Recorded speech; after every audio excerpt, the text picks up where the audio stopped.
Alright, welcome to How to Cook a Carrot Cake with Chef Jason. This recipe has been in my family for over 100 years. It was given to us by my great-grandmother, and even if you don't like carrot cake, I guarantee you will like this one.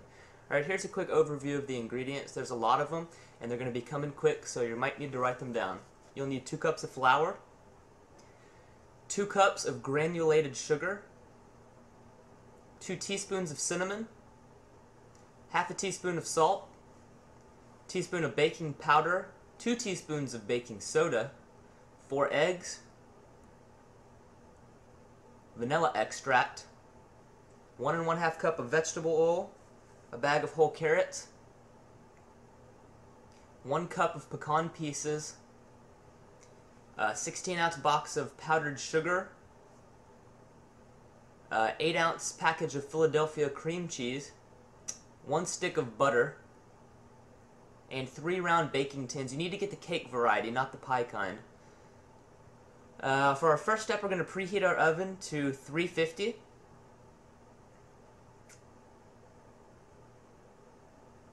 And we're going to grease our pans. You could use butter or Pam. I'm using vegetable oil. You just want to get it along all of the bottom and the sides too, so that the cake mixture won't stick. It's very sticky. Very easy to stick. And then you want to add a little bit of flour. Just make sure you coat all of the sides and the bottom as well. And then you want to shred your carrots by hand. You don't want to buy the bagged variety because it will not turn out right. So you want to shred 3 cups of carrots. Do not buy the bagged variety. Do it by hand.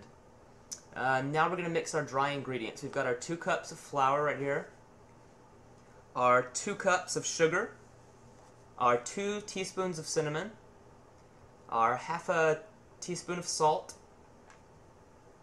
our tablespoon of baking powder, and our 2 teaspoons of baking soda. And we're going to mix these ingredients thoroughly. Just make sure that the cinnamon is evenly distributed. You'll be able to see. And after it's done, it should look something like that. Then we'll add our teaspoon of vanilla extract and our 4 eggs. I'm not going to bore you with all 4. There's 1, and here's 4. And then we want to mix this mixture thoroughly. This is going to take a few minutes, and it's not going to look like there's enough moisture in there, but just keep mixing and keep mixing and keep mixing. And eventually, you will get to this consistency. Now, this is still not even ready. What we're looking for is this right here. And when you've got that, you can add your carrots. Your 3 cups of shredded carrots. And then your 1 1/2 cup of vegetable oil.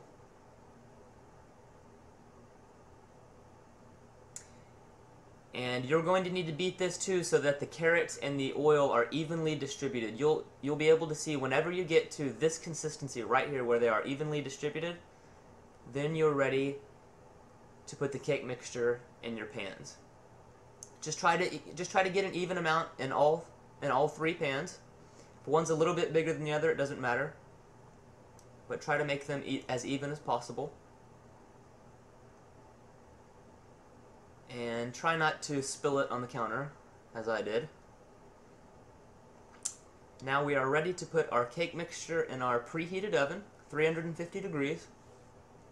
And when we get all 3 cakes in there, we're going to set our timer for 30 minutes. Now we're ready for the icing. We're going to use 16 ounces of powdered sugar, 1 box, 1 package, 8 ounces of cream cheese,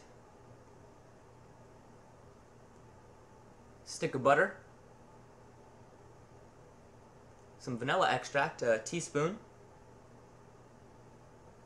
and our chopped nuts, 1 cup of chopped pecans. And then we're going to mix thoroughly. This is also going to take a long time. This is maybe 5 or 10 minutes. So you're just going to have to keep going at it, and eventually you'll get this. If it's a little too yellow, add some more powdered sugar. And after 30 minutes, I'm going to test with the toothpick. If nothing comes out on the toothpick, they're ready to take out. These were ready. And this is a very important step. You see how I'm putting them on a rack? They need to sit. They need to sit for at least 30 minutes or an hour until they're cool. Because if you try to spread the icing when they're cool, when they're hot, it's just going to melt and dribble and get everywhere. Now here, after about 30 minutes or an hour, I've got a piece of wax paper and I'm going to flip these over. And some of them will come out quite easily. That one did. But watch this one. If it doesn't come out quite easily, you just want to barely shake and shake back and forth. Don't force it because you don't want to tear these cake mixtures. Eventually they'll fall out. And there's our third cake. And for our final step, we're going to put onto our serving dish, remove the wax paper, and distribute the icing. Now, on your first two cake layers, you just need to put it on the top of the cake. Don't worry about the sides. After you've got all three cake mixtures on, cakes on, then you'll ice the sides. But don't worry about the sides for these first two. So flip it over, put it on top of your icing, and distribute the icing just on the top. And for our third and final cake,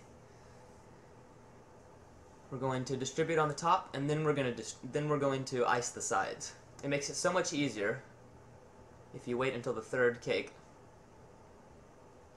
So this is me icing the sides. It's almost done. This mixture seems to make just enough icing, and there you go. I hope you enjoy this recipe. It's been in our family for about 100 years. It comes from my great-grandmother, and I know you'll love it. Enjoy.